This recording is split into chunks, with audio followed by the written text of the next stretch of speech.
Hello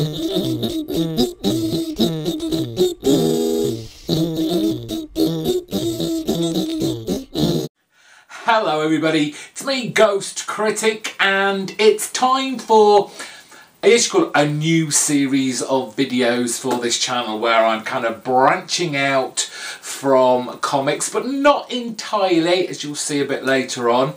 And I'm going to be looking at more pop culture-ness that I do during you know, my free time. Now, as you can already see from the title, I've called this series This Month I Have Been Mostly. Now, if you're a fan of 90s sketch shows from the UK, you may get the reference there that I've tweaked a little. If you're not sure, check the link to a YouTube video down there and just laugh at the absurdity of it. So basically what I'm doing is, over the last month I've been listening to, watching and reading a multitude of different things, and I just thought I'd share it with you. A kind of favourites video, though there may be some clunkers in there as well, you never know. So we're going to have 3 different sections. This month I've been mostly listening to, watching and reading.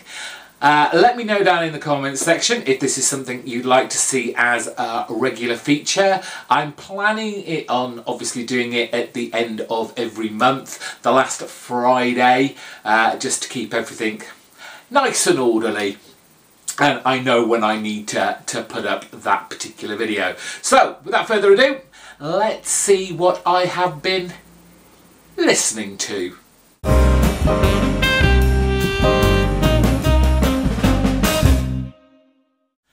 So I thought beginning the new year I would start listening to more new music, stuff that I may not necessarily know about, apart from seeing it somewhere and people kind of, I guess, raving about it in some respects. And fortunately I have a subscription to Spotify, because I honestly can't remember the last time I bought like a CD or an album, or dare I say it, a cassette. Do you remember those? So yes, all my music comes from Spotify, and I can download it and then listen to it offline while I'm travelling to work on the bus, because that seems to be, my journey seems to be getting longer and longer as every week and month goes by. So it's nice to kind of encapsulate yourself in some music or some chat, as I will be talking a little bit more about chatty stuff towards the end of this segment. But first I thought I'd talk about some albums that I've been listening to. And I'm going to start off with a band called Francis and the Lights. They have an album that came out at the end of last year, just at the end of last year, called Just For Us. And it's an interesting little album, but probably for the wrong reasons, because it kind of has this opening track called Morning, which lulls you into a false sense of kind of what's to come. It has this kind of freestyle, tinkling around, messing around on the piano. You just imagine the writer and the vocalist in, I don't know, a conservatory or a music room, just playing around and singing a little ditty. And it feels very intimate and kind of just for us, as the album says. It's just like you, the listener, and him, the artist, playing around. But then what comes after is nothing like it whatsoever, and it has this kind of element that's lacking. It's the tracks seem to be incomplete almost. It's as if someone's forgot to overlay part of the track, and the sound that comes out of it just ends up feeling a little bit empty. You get track names called like Tear It Up and Scream So Loud, and you're expecting, you know, something big to suddenly happen. Yeah, okay, we've had the kind of tinkly tinkly songs, they're kind of slow moving. Now we're going to get the big bombastic tunes. But no, we just kind of get more of the same. There's a kind of Steve Winwood, Peter Gabriel-esqueness about it, but nowhere near as good as what they put out back in kind of like, I guess, the late 80s. So kind of avoiding that album from now on, and I think that's getting kind of taken off my playlist. So while I'm not particularly recommending this, it's okay background music. Now on to something a little bit better. Oh well, I say a little bit, it's a lot better. There is a four-piece Norwegian band called Rohey, R-O-H-E-Y, and they just brought out an album called A Million Little Things. Now if you're into jazz, if you're into funk, if you're into soul, well, this encapsulates it all, and it's a really, really good album. I cannot stop listening to it. It has this infectious energy about it, and there is this kind of real feeling of positivity in the vibes that come through your ears. And then you might not know this British band called the Young Disciples, but think Young Disciples meet Prince with Erykah Badu vocals. I think that pretty much encapsulates what you're going to get from A Million Little Things. The standout track for me was definitely My Recipe, which begins with this kind of awesome Prince funk vibe to it, and then just soars from that in a kind of jazzy, I don't know what the word is for it, but it's kind of it's got this like choppy feel to it, but has a great kind of, you feel yourself. People must look at me very strangely on the bus because my shoulders are bopping away, but I thoroughly recommend you check that out if you're into the kind of jazz, funk, soul type stuff, but with like a new modern age vibe to it. The last new album I listened to was by a bunch of very angry young men, and collectively they go by the name of Shame, and their new release is called Songs of Praise, and it just feels like they perhaps listened to just a few too many late 80s, early 90s indie bands. If you listen to the opening track, Dust on Trial, you get this kind of Echo and the Bunnymen, The Cult, Sisters of Mercy kind of vibe to it. And then as the album goes on, you kind of see them tapping into the Manchester scene from the 90s. Yes, they're rough around the edges, but they know it. And one of my favourite tracks, called One Rizzler, they celebrate the fact that, one, they don't care how rough they are. They know they haven't got the best vocals. Just listen to the lyrics. But they don't care about it. They really don't. They're just these young men having a great time, making the music that they clearly like, and not necessarily aspire to, but have moulded into what they are today. But it's one of those albums which I don't know if I'll listen a lot to, but I will definitely dip into certain album tracks along the way. So if you're kind of into your late 80s indie bands, check that one out. Now, when I first said about this video, and this is what I was going to do, when I was talking about what I was listening to, I wasn't going to put in like old albums that, you know, we all maybe love or even maybe hate, who knows. But on Spotify, when you've listened to X amount of music, I don't know how much it is, they start recommending stuff to you that's like what you've listened to. And this album popped up and I was like, oh, not heard that in a while. I'm glad I did. It's The Jam and their original release of the 1980 album Sound Effects, which was re-released in 2010, and that's the version I listened to because it had loads of extra demo versions, B-sides, and alternative versions of their music. And I don't know whether it's just because I recognise all the songs, or, you know, I'm used to having heard them, but it does feel like it's almost a greatest hits collection, even though it isn't.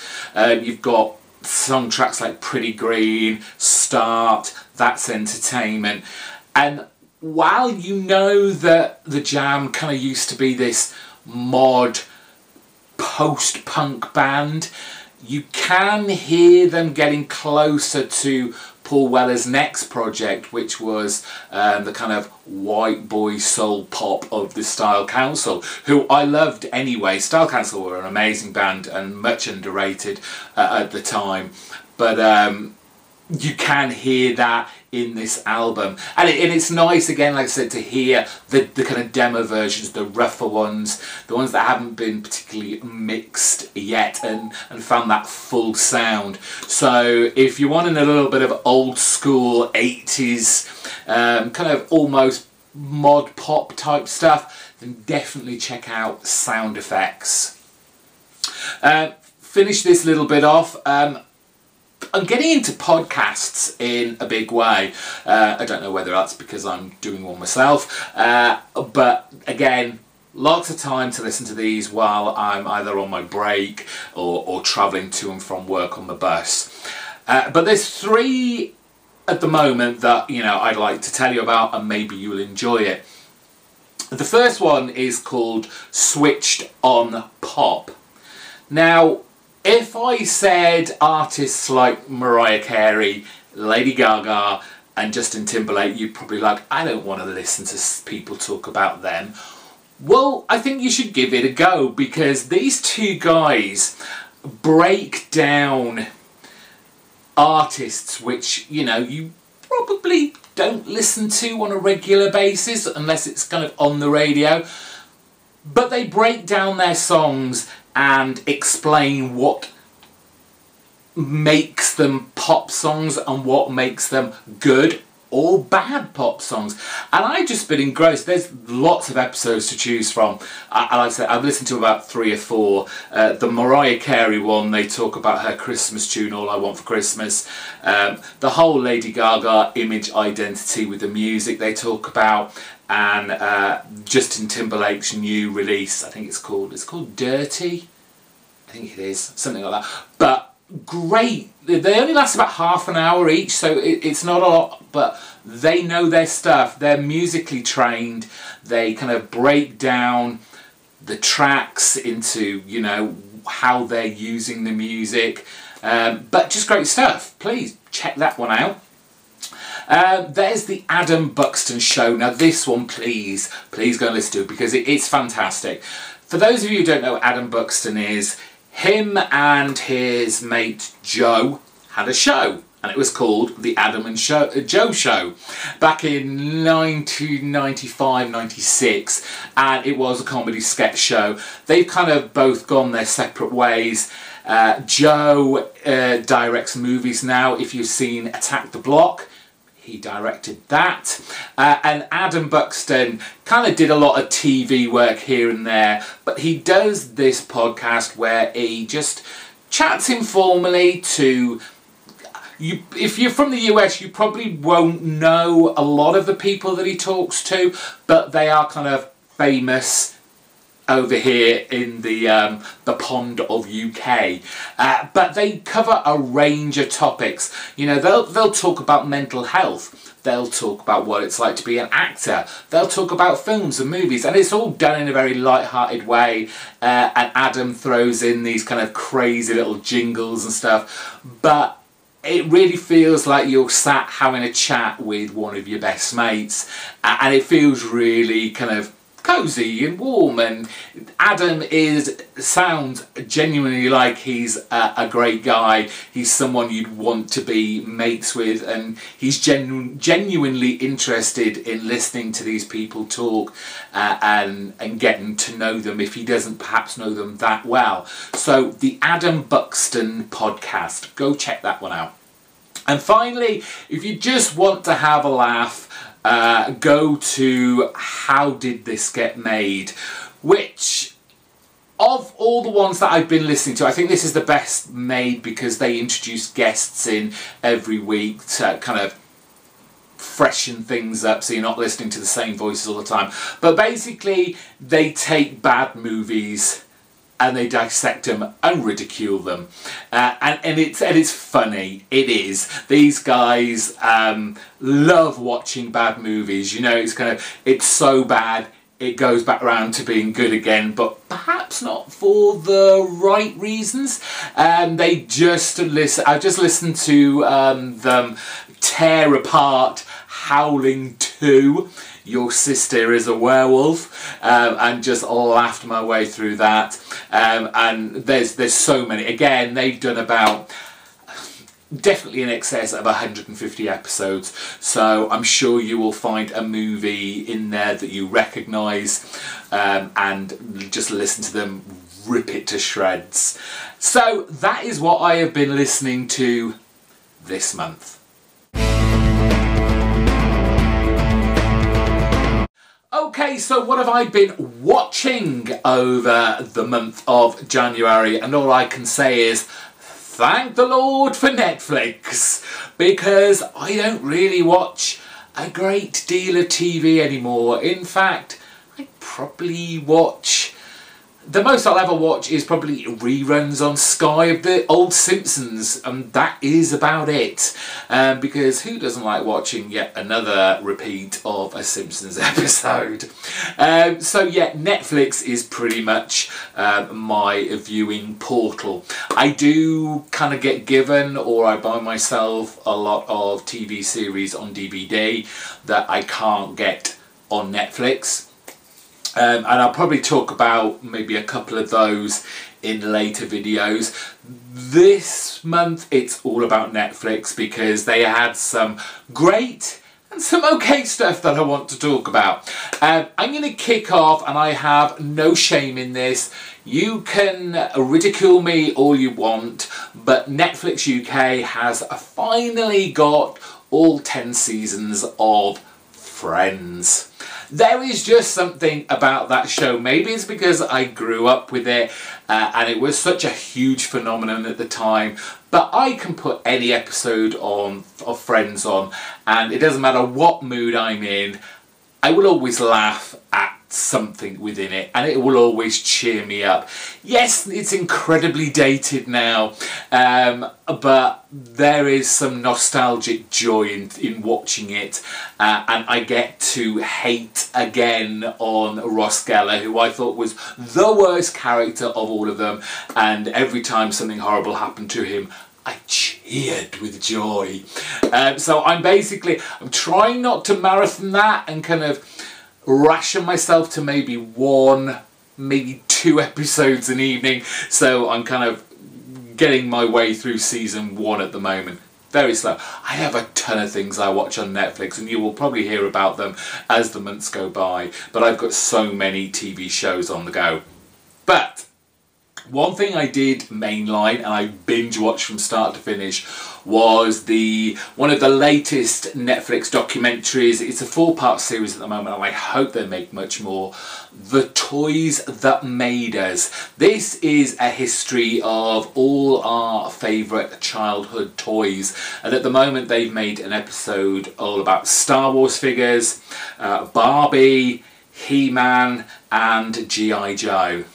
I think a lot of people, especially obviously in this community, will probably be freaking out over the Star Wars episode, and it was what I expected it to be. Nothing kind of blew me away from there, but it was enjoyable enough.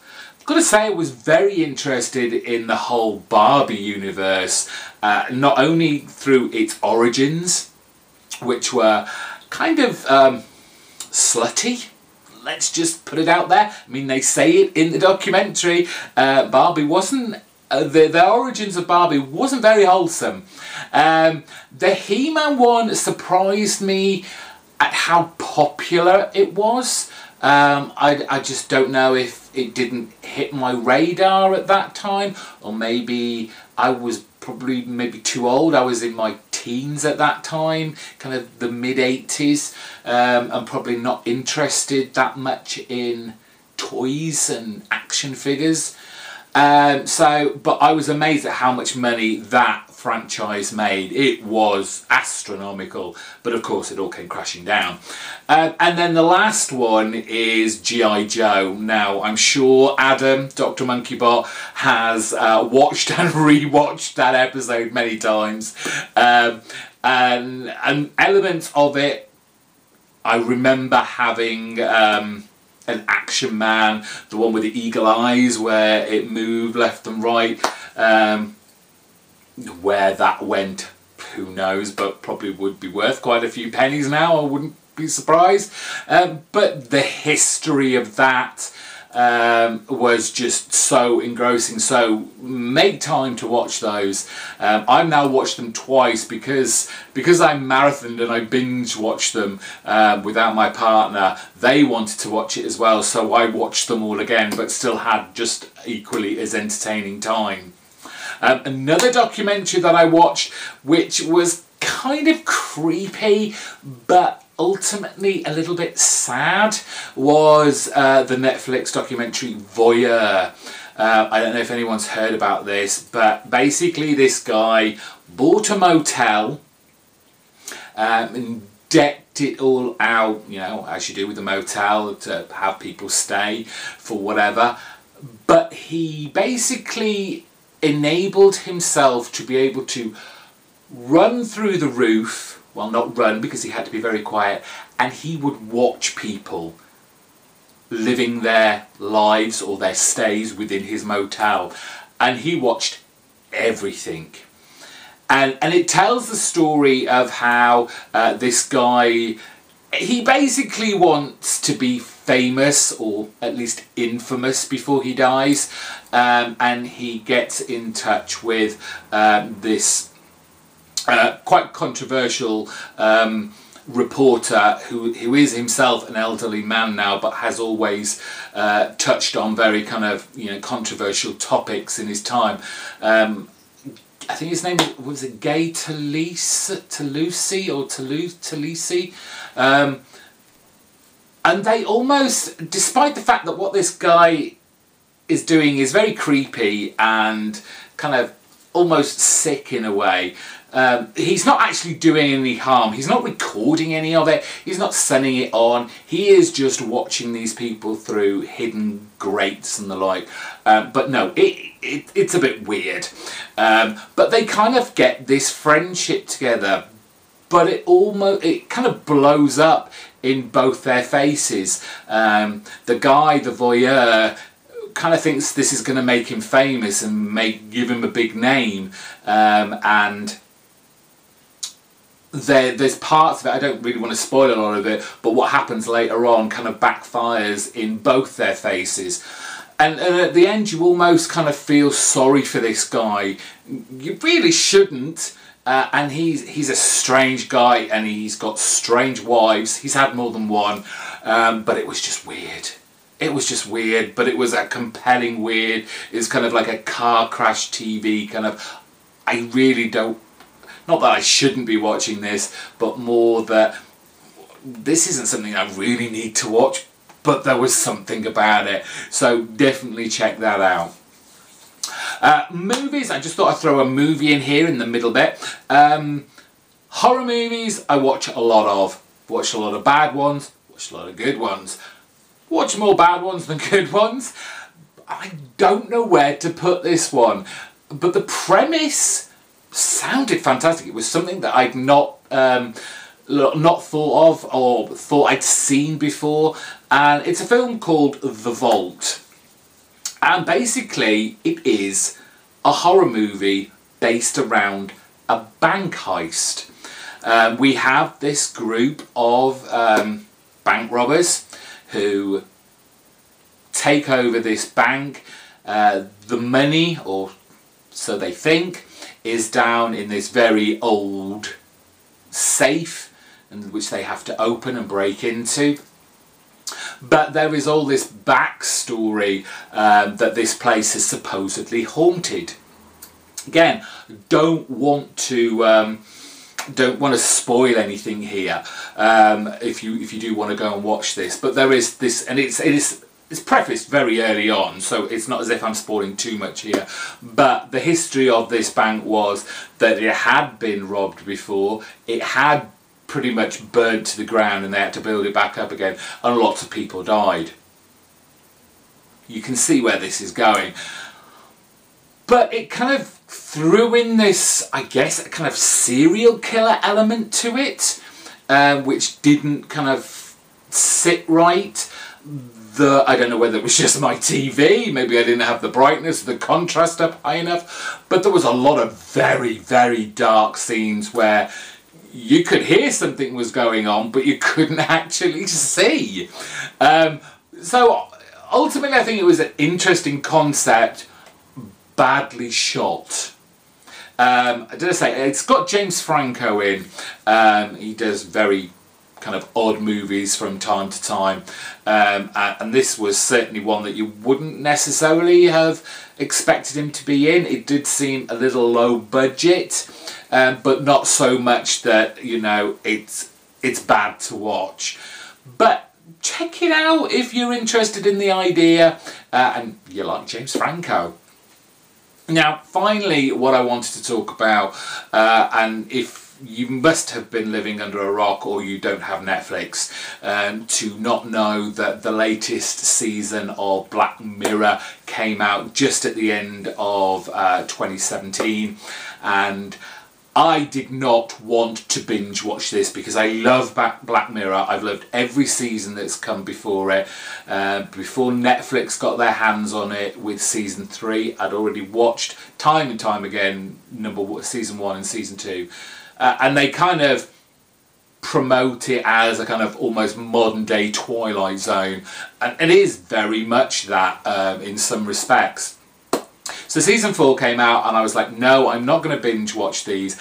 I'll watch an episode and I'm glad I did, because I think I appreciated this series more than it seems to be a lot of people are, because they seem to think this one isn't as good as the previous. And I just think it's a different type of season than previous ones.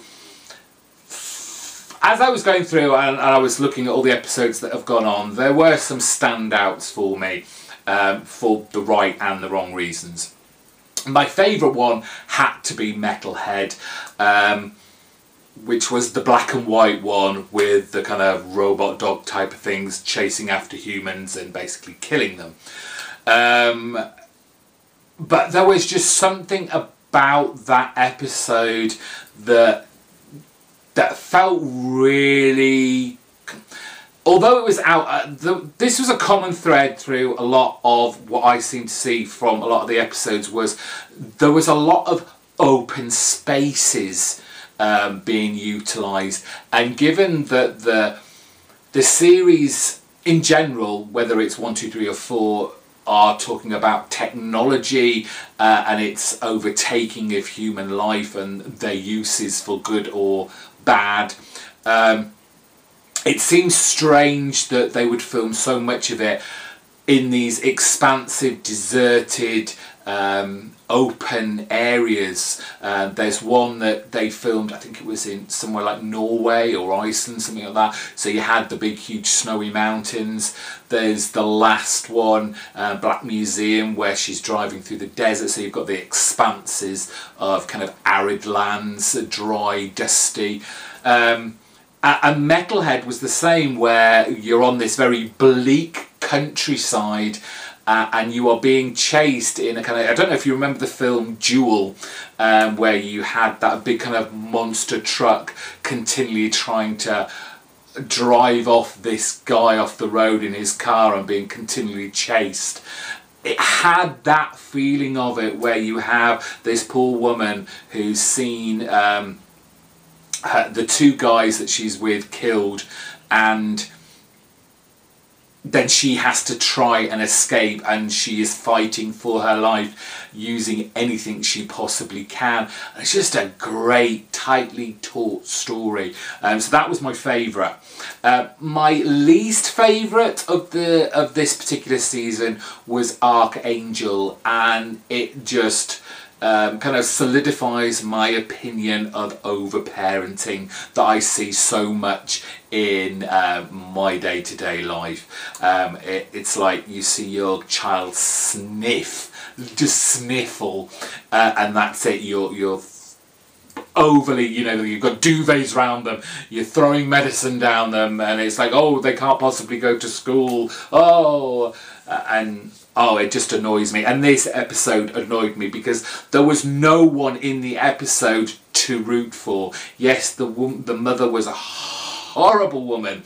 She, you know, it's that, thinks she's doing the right thing, but clearly not. The overprotective mother. The daughter was really no better, despite what had been imposed on her at a very, very young age. She was no angel, pardon the pun. But she was a completely unlikable character to me anyway. So I really had a hard time getting over that whole episode. I kind of liked Hang the DJ, which was the kind of dating app story with kind of a time limit on how long you're going to be with this person, and apparently there's an algorithm behind that's going to find you your perfect partner. But I was just kind of confused at the end. To me, the way I read into it and why it confused me so much was clearly these two have continually ended up with each other, so surely they are their perfect match. So why do we have to keep going through this so many times? Just a strange ending, but I liked the concept of that more than maybe the end. And finally, the last episode, which was a great episode. It was kind of like 3 episodes in one. But what bothered me most about the episode was that Black Mirror has tried to connect their whole Black Mirror universe. Everything that's happened from season 1 to season 4 all happen in the same universe, and I personally don't like that. It's an interesting idea, but I think it becomes if any future series, which I'm sure they will make, start happening down the line, I think it will become too forced, and will ruin. I'm just going to say, like, it's going to ruin this series, I think, which has just been great from the very beginning. So this kind of connected universe of Black Mirror, I didn't like. Although the particular episode was really, really good. And all the little interconnecting stories and the awful use of technology put on these poor people. It was just hideous. So that's what I've been watching over January. Shall we find out what I've been reading?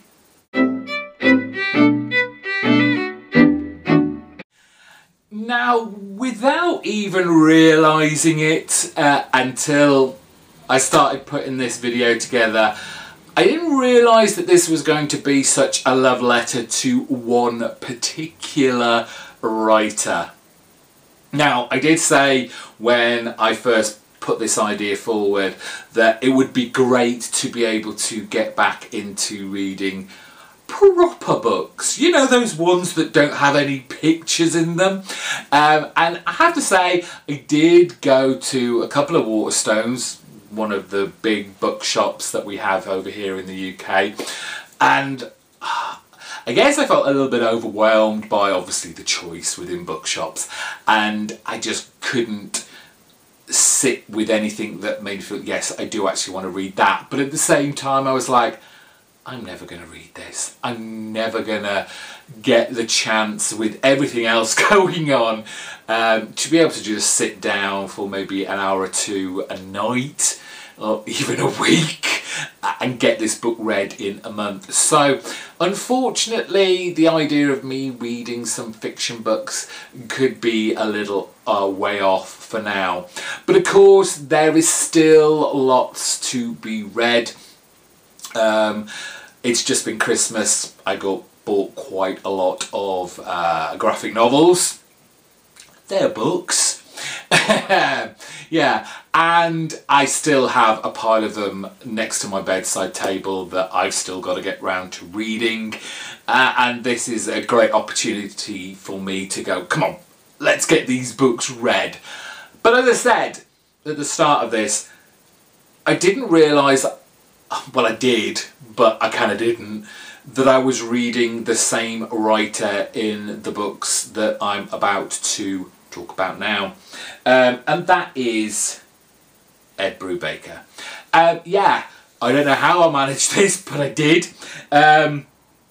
One of the books I'm going to talk about I've had for ages, and it's an omnibus, so it's a huge tome, and I've looked at it and gone, oh god, no, and it's very heavy when I go to bed to read it as well. But this kind of basically kicked it off. It was a Christmas present from my partner. It was Ed Brubaker's Velvet, and I have to say, I know people were talking about this. I think trying to think who it was specifically. It'll come to me later, but I know someone was definitely talking about this. But I didn't know how good this was. Oh, goodness me, this was good. If you're into your kind of 70s James Bond, when it was, you know, at its best, this is basically what this is, but instead of a James Bond spy character, you've got this female spy, and she ain't no slouch. She definitely is a force to be reckoned with. But you know, you get an Ed Brubaker book, you know he has thought this storyline through from top to bottom, and it twists and turns so much. It's this great spy mystery thriller story, and engrossed from the beginning to the very last page. And I'm guessing this is the whole run of Velvet that's been out so far. There isn't anything after this, but certainly I would love to revisit the Velvet universe. You've got Steve Epting on art, and it's good. It's good. I don't know how well this is really going to show up, but just the way he sets scenes, it's action packed, the momentum of it all, really fantastic. I guess, I don't know how much work really Elizabeth Breitweiser has done colours wise, because obviously I only know her from her work with Sean Phillips. Maybe this was one of her earlier work, but it's damn fine as well, and can clearly understand why Ed Brubaker continued to want to work with her. But it's one of those books that keep you guessing right to the very end, and just a fantastic read, and I thoroughly recommend you pick this out. The other Brubaker book, and this is the big omnibus tome, which I've had for a long time, and I'm almost finished, and it is another spy kind of thriller story, but this is one with superpowers, really, and it's Sleeper. This is the omnibus edition, which collects the whole lot, and again, I can't imagine Brubaker not knowing how he was going to finish this. He had the whole thing planned out, and I think that's why he is such a great storyteller, because he doesn't just have the concept, he doesn't just have the start of the story. I really feel as though he has the whole thing mapped out. And in the middle, you know, he might add a few little bits, few bits here and there, but ultimately he has the start, the middle, the end, and that is what you're going to get, and he can concentrate on that rather than basically making it up as you go along, which you kind of get the feeling of that with a lot of writers these days. Perhaps, you know, they don't think or don't have enough faith in their own work that it's going to sell, so they only think to a certain issue length, but I guess Brubaker has got that name attached to it, and people are going to buy it and know they're going to get a good quality read, and you definitely get it in here. And again, keeping with one of his buddies, Sean Phillips. Again, it's that Sean Phillips Elizabeth Brightweiser combo that he uses so often. But again, it's another of those books that has so much great action sequences, but at the same time there is like kind of slow moving stuff. You get almost kind of comic booky, cartoony superhero-ness in here, but at the same time it's very adult. It's these powers that a lot of them have are pretty sick, to say the least. The way they kind of build up their powers, you know, like an energy battery, and how they acquire that. We'll just take what's her name, I think it's Miss Misery, as a particular character, and the way she gains her expertise is just, it's vicious, it's violent. I said it's an incredibly an adult reading book, but can't wait to get this finished and see how everything turns out. Finally, and a lot of you will have already seen these because I just showed it in my comic book haul last week. I got a lot of Uncanny X-Men back issues, roughly around the 400-500 mark, and again they're written by Ed Brubaker from his time in over at Marvel.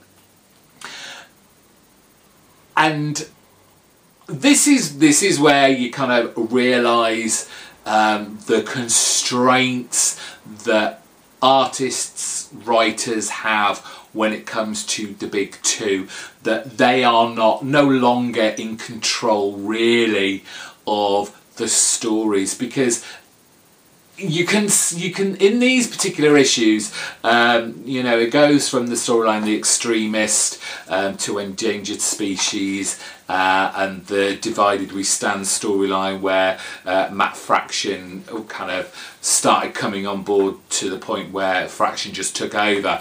But you can see the kind of story that Brubaker wants to tell, but Marvel probably won't let him go that far with it. And while it does feel very kind of serious and dark and of the time, and what would be really going on, I mean, X-Men have always been about being outcasts, and hated and feared.